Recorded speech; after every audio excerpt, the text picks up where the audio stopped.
Copper खूब इस्तेमाल होता है इलेक्ट्रिकल मशीन्स में, ट्रांसफॉर्मर्स में, जो हम लोग देखेंगे। मेलिबिलिटी, वेल्डेबिलिटी, सोल्डरेबिलिटी, ये 3 टर्म्स हैं जो आप मैकेनिकल प्रॉपर्टी से रिलेटेड हैं, इलेक्ट्रिकल से नहीं है। तो यही मैं समझा रहा था कि ये एलॉइंग हुआ, हीट ट्रीटमेंट हुआ, इन सब चीज़ों को से हम उसकी मैकेनिकल प्रॉपर्टी को इम्प्रूव कर लेते हैं वायर की। ठीक है। हीट ट्रीटमेंट क्या होता है? हमने एलॉइंग तो आपको समझाया कि एलॉइंग जैसे आपका कॉपर बेस है तो इसमें आप अलग अलग थोड़े थोड़े डालेंगे। जैसे आप कॉपर टिन डाल दोगे या फिर आप बेरिलियम डाल रहे हो, तो अलग अलग डालोगे तो अलग अलग टाइप नेचर का आपका उसकी प्रॉपर्टी आएगी। ठीक है। लेकिन इलेक्ट्रिकल प्रॉपर्टी जो है वो इसकी थोड़ी सी कॉम्प्रोमाइज होगी। इलेक्ट्रिकल प्रॉपर्टी हो सकता है थोड़ी सी नीचे जाए। ठीक है। लेकिन आप किसी कारण से इसको डाल रहे हो तो आपका वो रीजन होना चाहिए। हो सकता है मैकेनिकल प्रॉपर्टी को आप इंप्रूव करना चाहते हैं। ठीक है।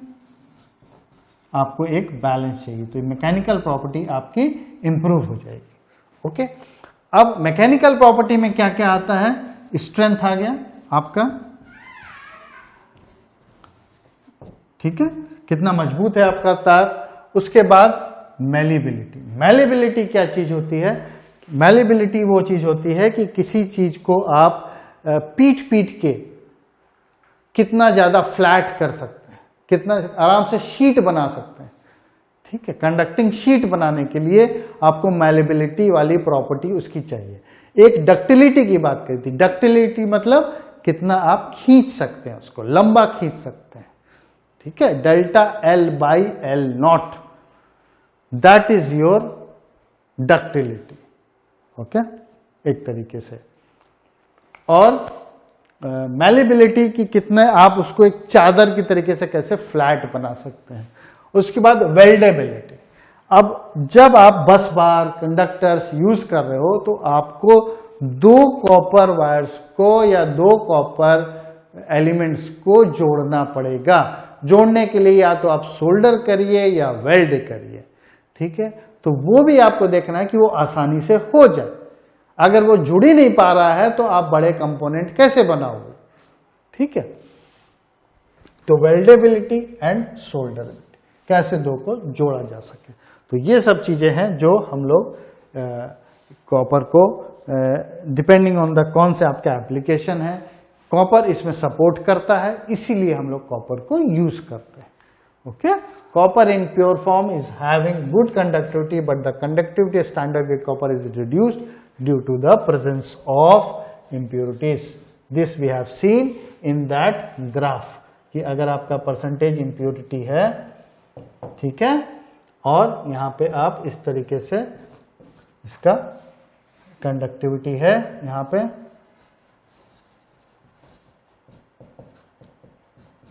तो ये कैसे कंडक्टिविटी इसकी डिक्रीज हो रही है with the impurities. We have to check this.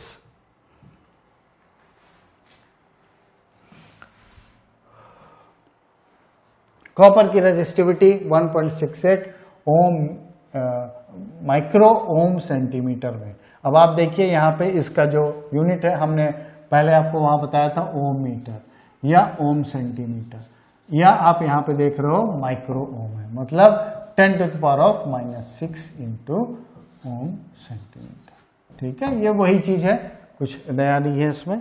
Okay. इसकी रेजिस्टिविटी कम है, माइक्रो मतलब 10⁻⁻6। Temperature coefficient of resistance at 20 degree centigrade. तो आपका जो हम लोगों ने अल्फा की बात करी थी, मतलब delta R is equal to alpha and उसके बाद R0 डेल्टा T। तो ये जो अल्फा है, this is this. Okay. Delta R is equal to alpha R0 delta T। तो टेम्परेचर बढ़ेगा, अगर 20 डिग्री सेंटीग्रेड इतना है, अगर टेम्परेचर बढ़ेगा तो रेजिस्टेंस बढ़ेगा इसका, क्योंकि अल्फा इसका पॉजिटिव है। ठीक है। और ये कंडक्टर का होता है, और अल्फा पॉजिटिव है तो टेम्परेचर बढ़ेगा, तो रेजिस्टेंस बढ़ेगा, और रेजिस्टेंस बढ़ जाएगा तो आप समझ सकते हो कि ओमिक हीट होगी, ज्यादा हीट प्रोड्यूस होगी और वो मेल्ट डाउन भी हो सकता है। ठीक है, मेल्टिंग पॉइंट इसका 1085 degree centigrade. These are some of the things you can.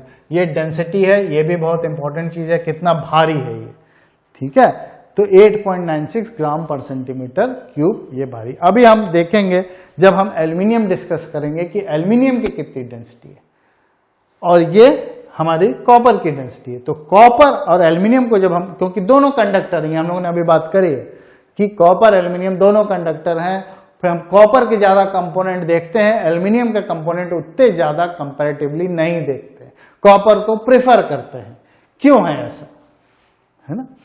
तो एक ये भी है कि इसके कई रीजन है जो हम लोग देखेंगे आगे की स्लाइड्स में।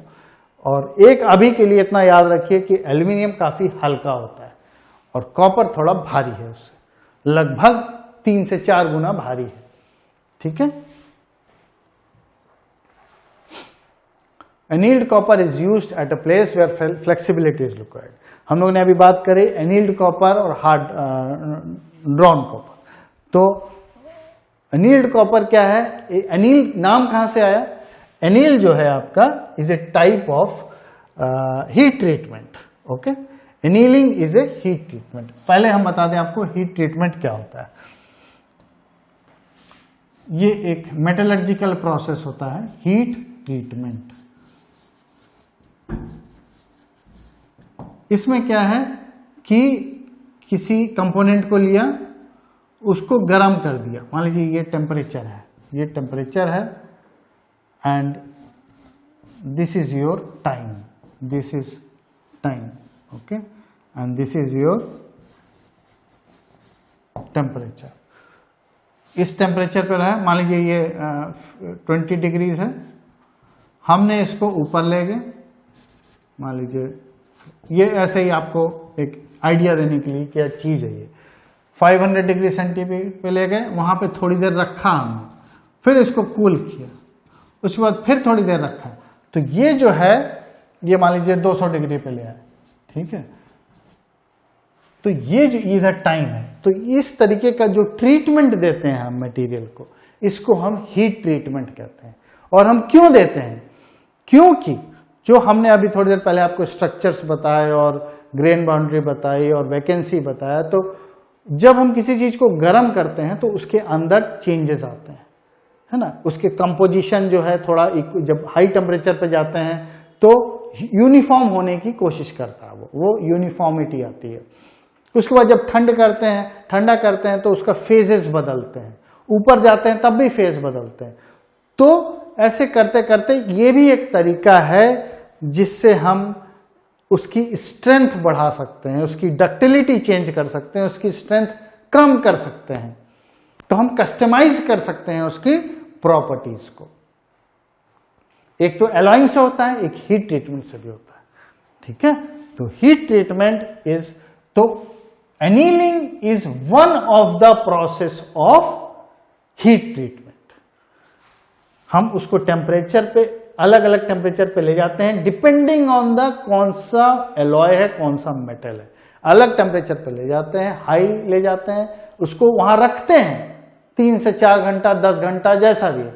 उसके बाद उसको ठंडा करते हैं, फिर एक टेम्परेचर पे फिर रखते हैं, और फिर उसके बाद हम उसको यूज करते हैं। तो अब हम एनीलिंग की अगर बात करें तो एनीलिंग क्या चीज है? Annealing is one of the type of heat treatment. ठीक है, अब एनीलिंग में क्या करेंगे कि हम इसको ऊपर ले जाएंगे। ठीक है, for example may be I take it to 900 degree centigrade. Exact temperature आपको एलॉयज के हिसाब से मिलेंगे, कौन सा मेटल यूज कर रहे हो आप, कौन सा एलॉय है। उसके बाद हमने यहाँ पे रखा वही 4 से 5 घंटे के लिए, 4 to 5 आवर्स। ये एक्स्ट्रा प्रोसेस है बनाने के बाद, सॉलिड स्टेट प्रोसेस है ये, इसमें कोई लिक्विड नहीं इन्वॉल्व होता है, it's a solid state process. ठीक है, इतने टेम्परेचर पे हम नहीं ले जाएंगे कि वो पिघल जाए, उसको हम सॉलिड स्टेट में ही रखते हैं। उसके बाद हम उसको ठंडा करेंगे और से 200-300 डिग्री सेंटीग्रेड पे हम उसको एयर कूल होने देंगे। ओके, या फर्नेस कूल होने देंगे। तो annealing is a furnace cool, ठीक है। फर्नेस कूल मतलब कि हम फर्नेस, जैसे ये आप कहीं पे गर्म कर रहे हो तो किसी फर्नेस में, किसी भट्टी में कर रहे होगे आप, तो उस भट्टी का दरवाजा आप खोल दोगे और उसी को हम कहते हैं फर्नेस कूल। और annealing is a process in which the cooling is done in the furnace, ठीक है। तो फर्नेस कूल बोलते हैं उसको, इसीलिए ये एनीलिंग प्रोसेस है। एक दूसरा होता है नॉर्मलाइजिंग, उसमें हम एयर कूल करते हैं, उसमें उसको फर्नेस से बाहर निकाल देते हैं और नॉर्मल कूल कर देते हैं। एक होता है क्विंचिंग, उसमें क्या है कि और फास्ट कूलिंग देते हैं। फास्ट कूलिंग मतलब ऊपर से पानी डाल देते हैं, ऑयल डाल देते हैं, तो उसको जल्दी से ठंडा करते हैं। आपने देखा होगा बाहर जो वो सड़कों पे लोहार बैठे रहते हैं, वो लोहे का सामान बनाते हैं, आप उसको कभी गौर से देखना, वो लोहे को गर्म करता है, जल्दी से पानी में डालता है, लोहे को गर्म करता है, पानी में डालता है। तो वो क्या कर रहा है, that is a type of heat treatment, he is doing quenching. वो क्विंचिंग मतलब फास्ट कूलिंग, वो गर्म को जल्दी से ठंडा करता है पानी में डाल के। उससे क्या होता है, उससे उसकी हार्डनेस बढ़ जाती है, ठीक है, वो और ज्यादा हार्ड हो जाता है। ओके, एनीवे, तो उसी तरीके से this is a cooling process, ठीक है। एनीलिंग जो है ये आपको ऊपर गर्म किया, सब किया, उसके बाद किस तरीके से हम कूल कर रहे हैं, this is furnace cooling, and that you call it a annealed copper. So it's a very interesting thing. Hard drawn copper is obtained bye drawing copper bars और रॉड्स इन कोल्ड कंडीशन। अब ये क्या है, hard drawn, ये तो हम लोगों ने देखा कि एनीलिंग हुआ। और अब जो है इसको अगर हम देखें तो इस तरीके से, ये मान लीजिए इतना मोटा वायर है ना, और ये यहां से इस तरीके से पतला होके निकल रहा है, ये डाई है आपकी, ये क्या है, डाई। तो ये यहां क्या है, ये इसको हम खींच रहे हैं, इधर से खींच रहे हैं, ये वायर निकल रहा है, ये डाई की इतनी ही साइज है, ठीक है। तो you have it die in the cold condition, this is being drawn. So it is, जब ठंडे कंडीशन में आप ड्रॉ करते हो तो ये हार्ड होता है, ठीक है, हार्ड ड्रॉन।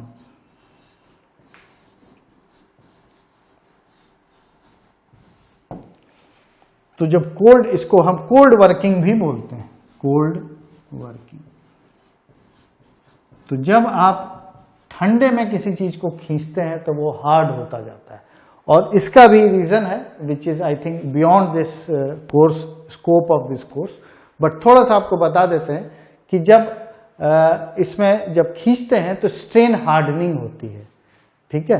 तो स्ट्रेन हार्डनिंग मतलब जितना खींचेंगे उतना ज्यादा वो हार्ड होता जाता है, उतना ज्यादा। अभी एक वर्ड आया था डिसलोकेशंस, पिछले स्लाइड में आपने देखा होगा। डिसलोकेशंस क्या है, dislocations is nothing but the imperfections. जैसे क्रिस्टल्स हैं, प्लेन्स हैं आपके क्रिस्टल के, तो उसमें जैसा अरेंजमेंट है एक जैसा नहीं है, कहीं पे कुछ, कहीं पूरा प्लेन नहीं है, कहीं आधा है, कहीं स्लाइड हो रहा है, कहीं ओवरलैप हो रहा है। तो उसमें क्या है, डिसलोकेशंस जो है कोलाइड करते हैं और वो बन के एक तरीके का वो हर्डल पैदा करते हैं, तो वो लॉकिंग होती है, लॉकिंग ऑफ डिसलोकेशंस। तो उसकी वजह से मटेरियल जो है आपका हार्ड होने लगता है। तो समझने के लिए इतना समझिए कि जब हम ठंडी कंडीशन में किसी चीज को खींचते हैं तो वो हार्ड होता जाता है।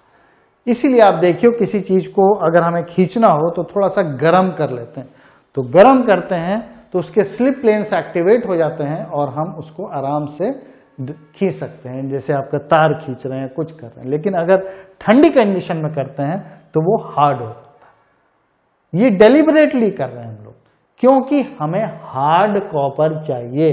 कॉपर प्योर फॉर्म में बहुत ही ज्यादा सॉफ्ट है, तो हम उसको ये ट्रीटमेंट देते हैं ताकि वो थोड़ा हार्ड हो जाए inherent, without adding much of alloying element.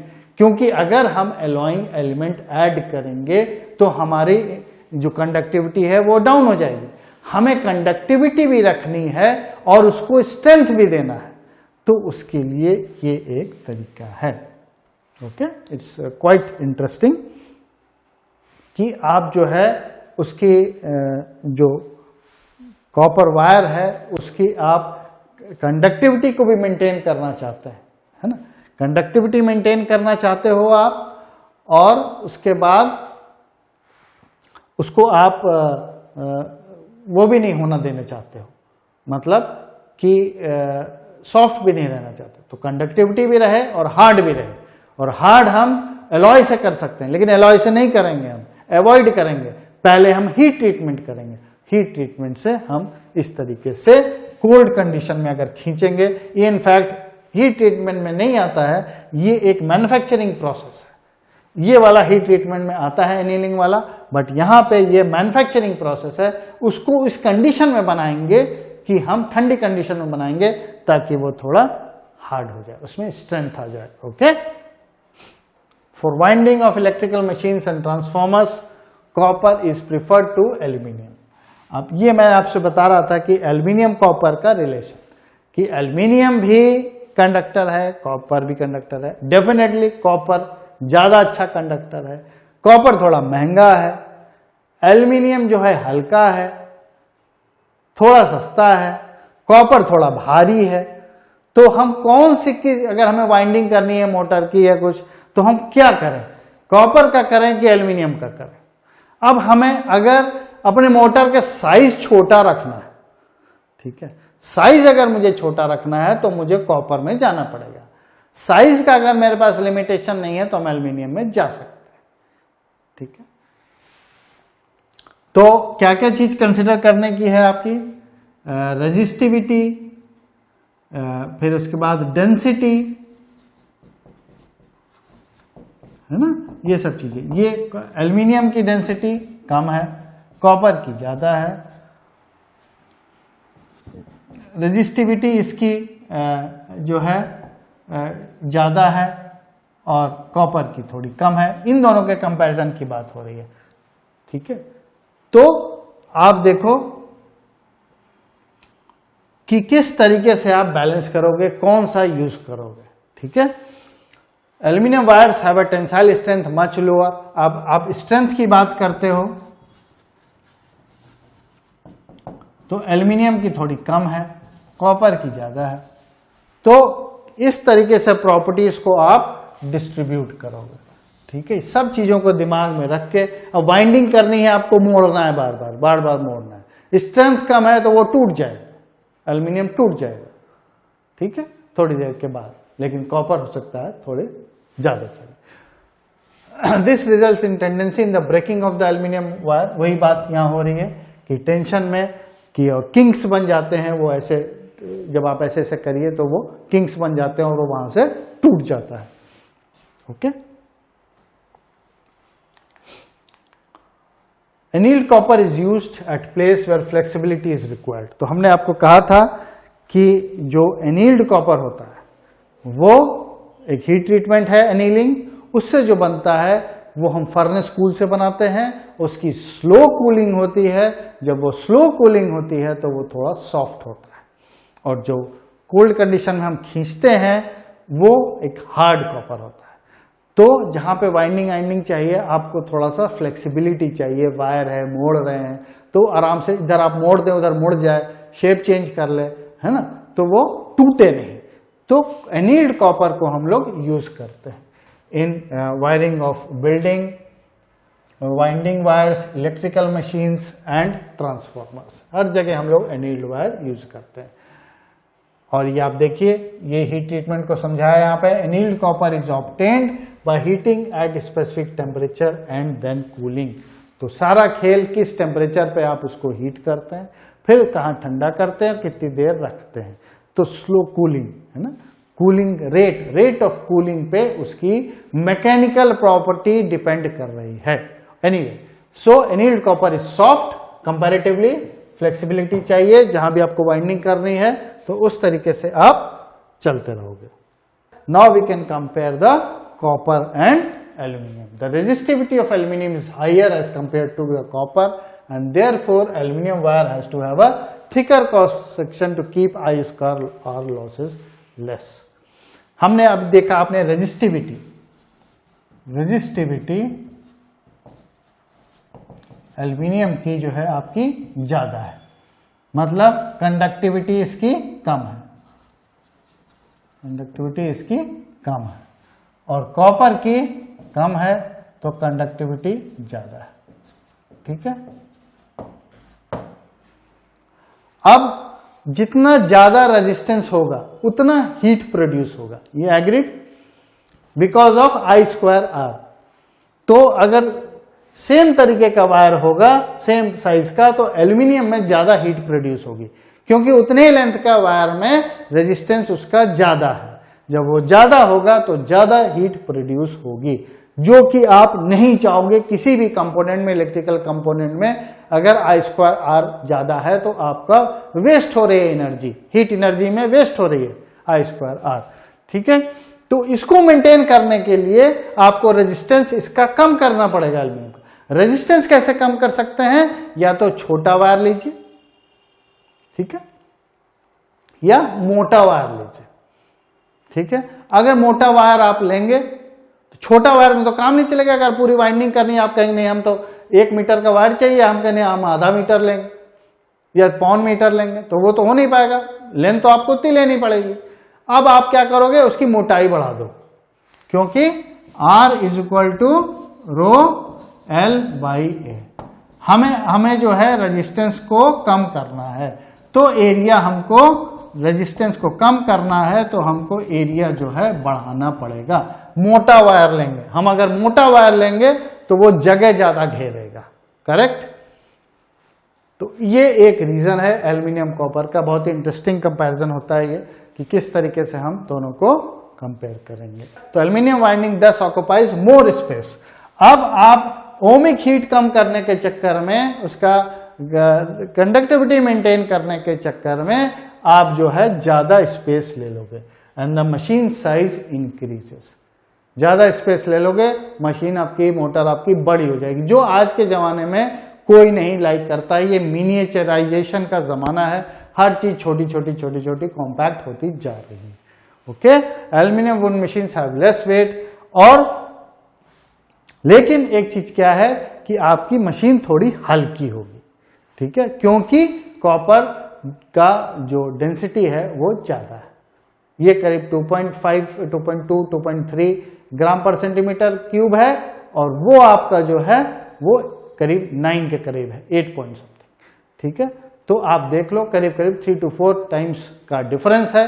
तो इसकी मोटर्स एल्यूमिनियम वायर की हल्की होगी, और लेकिन बल्कि होगी, हल्की होगी लेकिन बड़ी होगी। ठीक है, so this is the thing.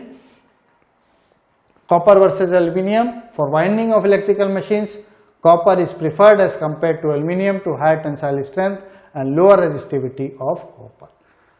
और इसकी जो है कॉपर जनरली जो है इसकी स्ट्रेंथ ज्यादा है, इसलिए हम यूज करते हैं, और इसकी कंडक्टिविटी भी अच्छी है कॉपर की, इसलिए भी हम कॉपर को प्रिफर करते हैं। वैसे मोटा मोटी दोनों ही अच्छे कंडक्टर हैं, लेकिन अलग अलग तरीके से, अलग अलग उससे हम लोग इसको कैसी रिक्वायरमेंट है उस हिसाब से चलेंगे। तो मोटर में हम लोगों ने देखा कि कैसे साइज बढ़ जाएगा, ठीक है, और लेकिन वो हल्की होगी एल्यूमिनियम की। कॉपर की साइज छोटा होगा और थोड़ी सी भारी होगी। ठीक है।